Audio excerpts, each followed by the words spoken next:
चलिए जानते हैं आज देश और दुनिया की सिलेक्टेड काम की और महत्वपूर्ण 25 बड़ी खबरों को सिर्फ 10 मिनट में। पर अभी तक आपने इस वीडियो को लाइक नहीं किया है तो लाइक कर दें और इस चैनल को सब्सक्राइब भी कर लीजिए।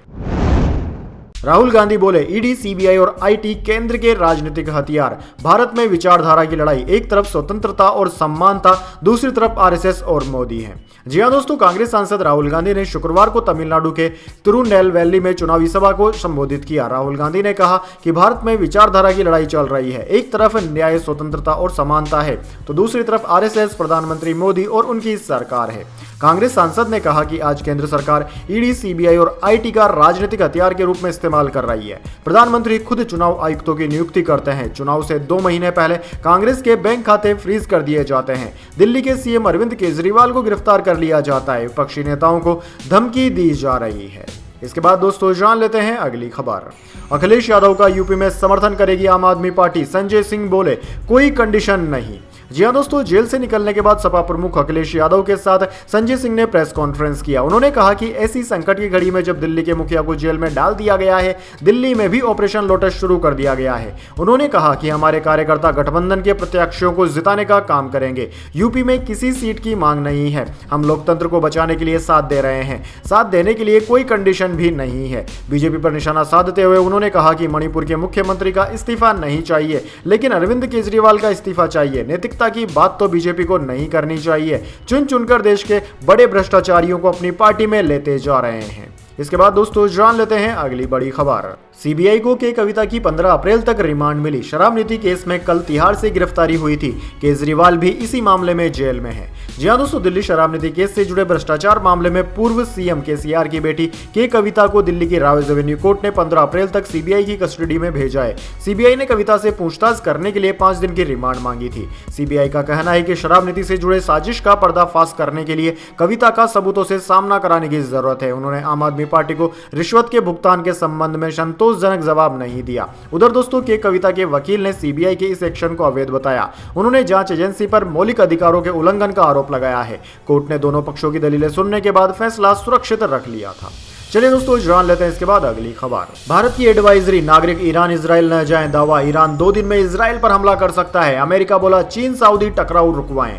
जी हां दोस्तों, ईरान इजराइल में बढ़ते तनाव के बीच भारत समेत 5 देशों ने ट्रेवल एडवाइजरी जारी की है। इसमें नागरिकों को ईरान और इजराइल न जाने की सलाह दी गई है। एडवाइजरी जारी करने वाले देशों में अमेरिका, ब्रिटेन, रूस और फ्रांस भी शामिल हैं। दोस्तों, भारत ने शुक्रवार शाम को ट्रेवल एडवाइजरी में कहा कि सभी भारतीय नागरिक अगली सूचना तक ईरान और इजराइल की यात्रा न करें। विदेश मंत्रालय ने कहा कि ईरान या इजराइल में रहने वाले भारतीय वहां के दूतावासों से फौरन संपर्क करें और अपना रजिस्ट्रेशन करवाएं। सभी अपनी सुरक्षा का ध्यान रखें और कम से कम बाहर निकलें। चलिए दोस्तों जान लेते हैं अगली खबर। यूपी से अब गुंडे कर रहे हैं पलायन। मुरादाबाद में गरजे अमित शाह। जी हां दोस्तों, देश के गृह मंत्री अमित शाह ने कहा है कि यूपी में माफिया राज अब खत्म हो गया है। यहां आज गुंडे पलायन कर रहे हैं। विपक्ष देश को बांटने का काम कर रहा है। यूपी में विकास के कई काम हुए हैं। गृह मंत्री अमित शाह शुक्रवार को मुरादाबाद में एक चुनावी सभा को संबोधित कर रहे थे। इस दौरान उन्होंने विपक्ष पर जमकर निशाना साधा और कहा कि प्रधानमंत्री मोदी ने अपने सारे वादे पूरे किए हैं। इसके बाद दोस्तों जान लेते हैं अगली खबर। अखिलेश यादव बोले, भाजपा की गारंटी नहीं घंटी है। किसानों पर थार चढ़ाने वालों को टिकट दिया। चुनाव ऐलान के बाद पीलीभीत में की पहली रैली। जी हां दोस्तों, लोकसभा चुनाव ऐलान के बाद सपा प्रमुख अखिलेश यादव ने शुक्रवार को पीलीभीत में पहली चुनावी रैली की। उन्होंने भाजपा के गारंटी कैंपेन पर तंज कसा। उन्होंने कहा कि आपको इनकी गारंटी याद है, इन्होंने कोरोना काल में थाली और ताली बजवाई, उसी तरह इनकी गारंटी नहीं घंटी है। जो गारंटी देते फिरते हैं, उनकी सरकार में हर परीक्षा का पेपर लीक हो गया। युवा जानते होंगे कि परीक्षा क्यों रद्द हुई। 1, 2 नहीं, 9 या 10 पेपर लीक हुए हैं। अखिलेश यादव ने कहा कि केंद्र सरकार को काले कानून वापस लेने पड़े। जो लोग दिल्ली नहीं जा पाए, उन्होंने पीलीभीत में रहकर भी काले कानून का विरोध किया था, लेकिन भाजपा ने उन लोगों को सम्मान दिया जिन्होंने किसानों पर थार गाड़ी चढ़ा दी थी। थार चढ़ाने वालों को भाजपा ने फिर से टिकट दिया है। चलिए दोस्तों जान लेते हैं इसके बाद अगली बड़ी खबर। मनीष सिसोदिया ने जमानत के लिए नई याचिका दायर की। कहा, लोकसभा चुनाव में पार्टी के लिए प्रचार करना चाहता हूं। हाईकोर्ट ने सीबीआई, ईडी से जवाब मांगा। जी हां दोस्तों, आम आदमी पार्टी के नेता और पूर्व डिप्टी सीएम मनीष सिसोदिया ने जमानत के लिए नई याचिका दायर की है। याचिका में इस बार उन्होंने लोकसभा चुनाव में प्रचार करने का हवाला दिया। स्पेशल जज कावेरी बावेजा ने मनीष की याचिका पर सुनवाई करते हुए सीबीआई और ईडी को नोटिस जारी किया है। मामले में अगली सुनवाई अब 20 अप्रैल को होने वाली है। दरअसल दोस्तों, आपकी जानकारी के लिए बता दें, मनीष सिसोदिया शराब निधि घोटाले केस में तिहाड़ जेल में बंद है। सिसोदिया को केंद्रीय जांच ब्यूरो ने 26 फरवरी 2023 को गिरफ्तार किया था। वहीं ईडी ने 9 मार्च 2023 को सीबीआई की एफआईआर से जुड़ी मनी लॉन्ड्रिंग मामले में सिसोदिया को गिरफ्तार किया था। 28 फरवरी 2023 को सिसोदिया ने दिल्ली कैबिनेट से इस्तीफा भी दे दिया था। चलिए दोस्तों, जान लेते हैं अगली बड़ी खबर। मुख्तार अंसारी के बेटे अब्बास को सता रहा डर, कोर्ट से लगाई सुरक्षा की गुहार। जी हां दोस्तों, अब मुख्तार अंसारी के बड़े बेटे अब्बास अंसारी को भी जान का खतरा सता रहा है। कासगंज जेल में अब्बास को डर लग रहा है। अब्बास ने सीजेएम गाजीपुर की कोर्ट में प्रार्थना पत्र दिया है। 6 अप्रैल को कोर्ट में प्रार्थना पत्र देकर हत्या की आशंका जताई। जमीन हड़पने के मामले में सीजेएम कोर्ट में अब्बास के खिलाफ केस चल रहा है। अब्बास अंसारी ने वकील लियाकत अली के जरिए सुरक्षा के लिए प्रार्थना पत्र दिया गया है। दरअसल दोस्तों, अब्बास अंसारी के वकील लियाकत अली ने बताया कि थाना कोतवाली गाजीपुर में अब्बास अंसारी के खिलाफ एक मुकदमा दर्ज हुआ था। सीजेएम कोर्ट में वर्चुअली पेशी में अब्बास अंसारी पेश हुए थे। पेशी के दौरान अब्बास अंसारी ने सीजेएम कोर्ट में प्रार्थना पत्र दिया और मौखिक रूप से सीजेएम को बताया कि जेल में उनकी जान को खतरा है। चलिए दोस्तों, जान लेते हैं इसके बाद अगली खबर। विनेश फोगाट बोली, डोप में फंसाने की साजिश, कोच फिजियो को मान्यता नहीं, ओलंपिक में खेलने से रोकने का प्रयास। जी हां दोस्तों, राष्ट्रमंडल और एशियाई खेलों की स्वर्ण पदक विजेता पहलवान विनेश फोगाट ने एक बार फिर भारत सरकार पर हमला बोलते हुए बड़ा खुलासा किया। विनेश ने भारतीय कुश्ती महासंघ WFI के पूर्व अध्यक्ष ब्रजभूषण शरण सिंह पर साजिश के आरोप लगाए हैं। उन्होंने कहा है कि इस बात से इनकार नहीं किया जा सकता है कि वो मेरे मैच के दौरान मुझे मेरे पानी में कुछ मिला के ना पिला दें। विनेश ने कहा कि 19 अप्रैल को एशियन ओलंपिक क्वालिफाई टूर्नामेंट शुरू होने जा रहा है। मेरे द्वारा लगातार 1 महीने से भारत सरकार सभी से मेरे कोच और फिजियो की एग्रीडेशन यानी कि मान्यता के लिए रिक्वेस्ट की जा रही है। मान्यता के बिना मेरे कोच और फिजियो का मेरे साथ कंपटीशन में जाना संभव नहीं है। उन्होंने कहा कि बार बार रिक्वेस्ट करने पर भी कहीं से भी कोई ठोस जवाब नहीं मिल रहा है, कोई भी मदद करने को तैयार नहीं है। इसके बाद दोस्तों, जान लेते हैं अगली खबर। ईशान किशन की बीसीसीआई कॉन्ट्रैक्ट और रणजी ट्रॉफी कंट्रोवर्सी। खिलाड़ी ने पहली बार चुप्पी तोड़ी, बोले कई चीजें खिलाड़ियों के हाथ में नहीं होती।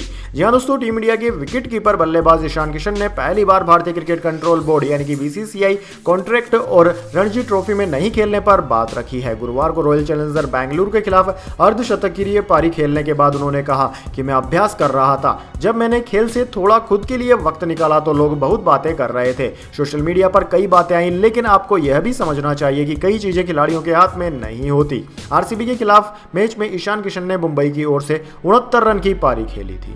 चलिए दोस्तों, जान लेते हैं इसके बाद अगली खबर। कर्नाटक के गृह मंत्री परमेश्वर बोले, यूसीसी की जरूरत नहीं, संविधान में हर धर्म को मानने की परमिशन है। बीजेपी भारत को लोकतांत्रिक देश नहीं मानती। जी हां दोस्तों, कर्नाटक के गृह मंत्री और कांग्रेस लीडर डॉक्टर जी परमेश्वर ने शुक्रवार को कहा कि हमारा संविधान देश के हर नागरिक को किसी भी धर्म का पालन करने की इजाजत देता है। उन्होंने आगे कहा कि जहां लोकतंत्र हो वहां यूनिफॉर्म सिविल कोड यूसीसी जैसे कानून को लागू करने की कोई जरूरत नहीं। एजेंसी के मुताबिक परमेश्वर ने कहा कि भारत में रहने वाले लोगों को हमारा संविधान किसी भी धर्म का पालन करने का मौका देता है। सरकार ने लोगों को इसकी परमिशन भी दी है। लोग यहीं पैदा हुए हैं, पले बड़े, उनका देहांत भी यहीं हुआ है। चलिए दोस्तों, जान लेते हैं इसके बाद अगली खबर। साइबर क्राइम की रैंकिंग, भारत 10वें पायदान पर, टॉप पर रूस, तीसरे पर चीन। फ्रॉड क्रेडिट कार्ड डेटा चोरी के मामले में आधार पर लिस्ट है कंपनी।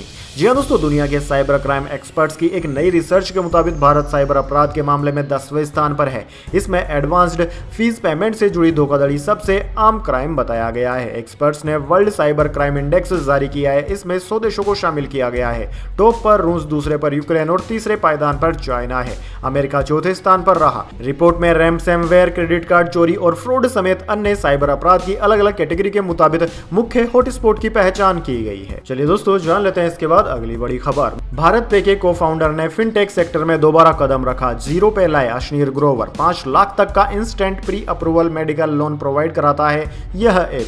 जी हाँ दोस्तों, आपने बिल्कुल सही सुना। भारत पे के को-फाउंडर और दूसरे मैनेजिंग डायरेक्टर अश्नीर ग्रोवर ने मेडिकल लोन ऐप जीरो पे के साथ फिनटेक सेक्टर में दूसरी बार एंट्री कर ली है। गूगल प्ले स्टोर लिस्टिंग के अनुसार जीरो पे को थर्ड यूनिकॉर्न प्राइवेट लिमिटेड ने डेवलप किया है, जो 3, 6, 9 और 12 महीने के ड्यूरेशन पर लोन प्रोवाइड कराता है। जीरो पे ने लोन देने के लिए Delhi based non banking financial company NBFC मुकुट फिनवेस्ट के साथ पार्टनरशिप की है, जो 5 लाख रुपए तक का instant pre approval medical loan provide कराता है। हालांकि यह सर्विस खासतौर पर पार्टनरशिप वाले हॉस्पिटल्स में ही मिलेगी। चलिए दोस्तों जान लेते हैं इसके बाद अगली खबर। केंद्रीय सूचना आयोग का चुनाव आयोग को नोटिस, ईवीएम वीवीपैट से जुड़े आरटीआई आवेदन पर जवाब नहीं दिया था। सूचना आयुक्त बोले ये कानून का उल्लंघन है। जी हां दोस्तों, केंद्रीय सूचना आयोग CIC ने चुनाव आयोग को नोटिस भेजा है। CIC ने चुनाव आयोग पर कानून के उल्लंघन करने का आरोप लगाते हुए जवाब मांगा। दरअसल दोस्तों, देश के कुछ एमिनेट पर्सनैलिटीज ने एक RTI लगाई थी जिसमें चुनाव के दौरान ईवीएम और वीवीपैट मशीनों की विश्वसनीयता पर सवाल उठाया गया था। आयोग ने 30 दिन बीत जाने के बाद भी इस RTI का जवाब नहीं दिया। सीनियर अधिकारियों ने पहली अपील भी नहीं सुनी जिस पर CIC ने नाराजगी जाहिर की है।